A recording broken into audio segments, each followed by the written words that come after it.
How to archive chats in Instagram. Hello everyone, this is Sabrina here to help you today. So without any further ado, let's get right into the video. So first, launch your Instagram application. Then go to your message section. Now let's see if you can archive chats on Instagram or not.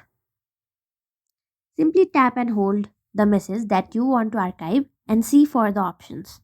As you can see, there is no direct option of archiving. Go to the chat and then tap on the profile icon. After that, go to options and see there is also no options for archiving.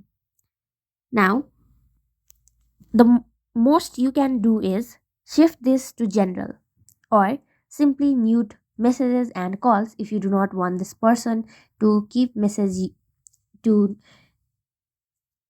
message you or call you. If you move this to general, in your primary section the chat won't appear, but if you go to general, it will be there.